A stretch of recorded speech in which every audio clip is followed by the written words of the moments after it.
Yeah, I'm about to fade away, 'cause every time I wake up I feel like it's Monday, something's going wrong. Azlan Johar mengungkapkan keprihatinannya terhadap kondisi sepak bola Malaysia yang menurutnya semakin tertinggal jauh dari Indonesia.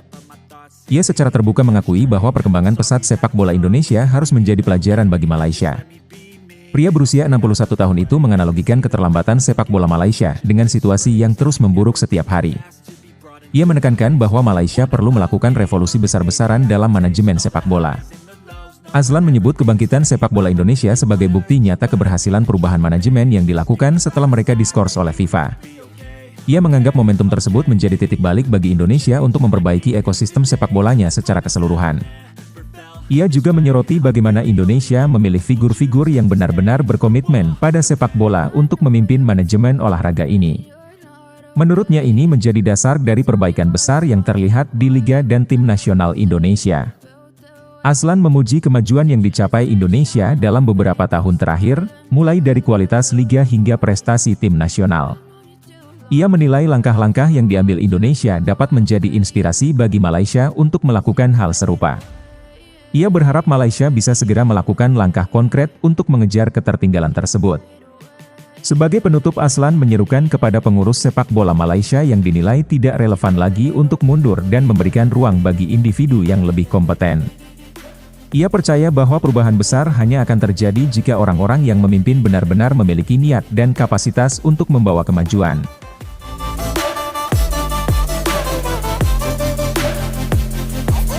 Hey kid, don't ever let them get inside your head. Pelatih Bahrain Dragan Talajik meminta para pemainnya mempersiapkan diri untuk menghadapi laga-laga berat di ajang kualifikasi Piala Dunia 2026. Permintaan ini ia sampaikan setelah Bahrain gagal meraih kemenangan melawan Australia dalam pertandingan sebelumnya. Talajik menekankan pentingnya kerja keras untuk mengatasi tantangan di laga-laga berikutnya yang semakin kompetitif. Menurut Talajik, setiap pertandingan dalam babak kualifikasi ini adalah laga sulit yang membutuhkan persiapan matang. Ia secara khusus menyoroti bahwa timnya harus bersiap menghadapi lawan-lawan berat seperti Jepang dan Indonesia. Kedua tim tersebut dikenal memiliki kekuatan dan strategi yang bisa memberikan tekanan besar kepada Bahrain. Indonesia telah menunjukkan performa impresif dengan kemenangan melawan Arab Saudi di kandang sendiri. Talajik mengakui bahwa menghadapi Indonesia di kandang mereka akan menjadi tantangan tersendiri. Atmosfer pertandingan yang intens di Stadion Indonesia menjadi salah satu faktor yang harus diantisipasi oleh Bahrain. Meskipun menghadapi tantangan berat, Talajik tetap percaya pada kesiapan anak asuhnya untuk menghadapi tekanan tersebut. Ia menegaskan bahwa para pemain Bahrain siap mengerahkan kemampuan terbaik demi membela nama negara. Semangat juang dan tekad yang kuat menjadi modal penting bagi tim Bahrain untuk tetap bersaing di grup yang sulit ini. Talajik menegaskan bahwa Bahrain belum menyerah dalam usahanya untuk mengejar tiket ke putaran final Piala Dunia 2026. Ia menyatakan bahwa timnya akan melakukan segala upaya untuk mencapai target tersebut. Menurutnya, persiapan matang dan kerja keras adalah kunci utama untuk menghadapi lawan-lawan kuat seperti Jepang dan Indonesia.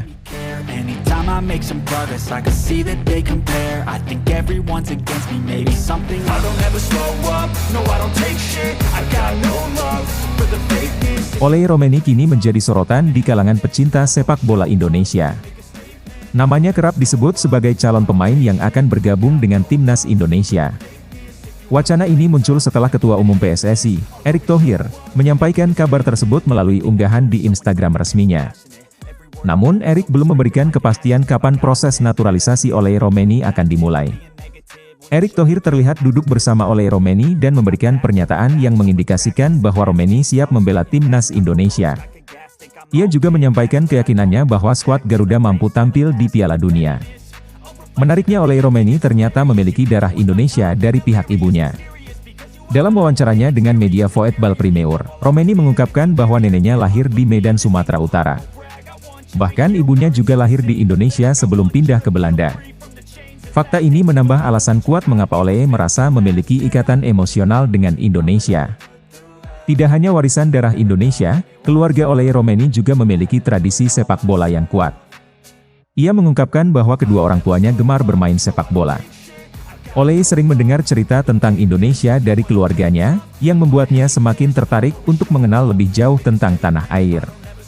Ketertarikan ini mendorong keinginannya untuk bergabung dengan timnas Indonesia. Jika proses naturalisasinya berjalan lancar, Ole Romaini dapat menjadi tambahan berharga bagi skuad Garuda di masa depan.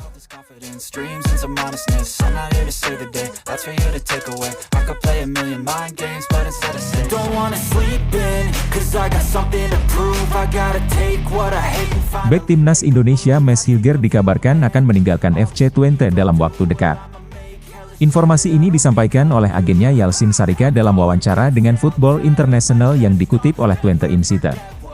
Sarika menyebutkan bahwa beberapa klub dari Liga Spanyol dan Italia menunjukkan minat terhadap pemain bertahan berusia 22 tahun itu. Meski ada tawaran dari luar negeri, Mads Hilger tetap membuka peluang untuk bermain di klub-klub besar Liga Belanda. Salah satu klub yang dikabarkan tertarik adalah Feyenoord Rotterdam. Namun hingga saat ini belum ada pembicaraan konkret antara perwakilan Hilger dan pihak Feyenoord. Fokus utama Hilger saat ini adalah menyelesaikan musim ini bersama FC Twente. Yalcin Sarika mengonfirmasi bahwa sudah ada pembicaraan awal dengan beberapa klub peminat. Namun diskusi tersebut masih dalam tahap awal dan belum mencapai kesepakatan. FC Twente juga tengah memikirkan langkah strategis untuk mencegah Hilger pergi tanpa menghasilkan pendapatan bagi klub. Melepas Hilger pada bursa transfer musim dingin menjadi salah satu opsi yang dipertimbangkan. Jika memutuskan hijrah ke Italia, Hilger diyakini tidak akan mengalami kesulitan beradaptasi. Kehadiran Jay Itzes bisa menjadi contoh sukses adaptasi di Liga Italia. Kehadiran rekan senegara dapat membantu Hilger menyesuaikan diri dengan lingkungan sepak bola Italia.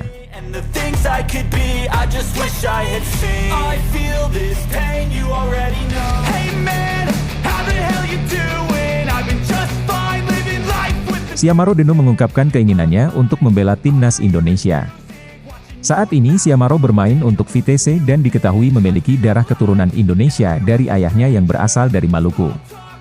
Hal ini menjadi alasan utama mengapa ia merasa memiliki ikatan emosional dengan Indonesia dan tertarik untuk menjadi bagian dari skuad Garuda. Keinginan tersebut disampaikan Siamaro saat menjadi bintang tamu di kanal YouTube milik Yusa Nugraha. Dalam kesempatan itu ia berbicara dengan antusias tentang impiannya. Meski demikian ia menegaskan bahwa mimpi tersebut harus diiringi kerja keras.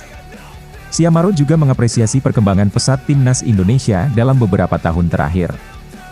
Menurutnya kualitas permainan skuad Garuda semakin baik, terutama dengan hadirnya pemain-pemain naturalisasi yang membawa dampak positif. Namun hingga kini Siamaro mengaku belum dihubungi oleh PSSI terkait kemungkinan memperkuat timnas Indonesia. Ia menjelaskan bahwa semua urusan biasanya ditangani oleh agennya. Meskipun demikian ia tetap yakin akan ada kesempatan di masa depan untuk membela timnas Indonesia. Saat ini Siamaro memilih fokus pada pengembangan karirnya di klub untuk meningkatkan kualitas permainan. Ia percaya bahwa tampil konsisten di level tinggi akan membuka peluang baginya untuk menarik perhatian PSSI. Ia juga menyatakan kesiapannya jika sewaktu-waktu dihubungi oleh pihak Indonesia. Siamaro menutup wawancaranya dengan menyatakan bahwa ia selalu terbuka terhadap tawaran bermain untuk timnas Indonesia. Bahkan ia dengan ramah mengajak para penggemar Indonesia untuk bertanya langsung kepadanya di media sosial.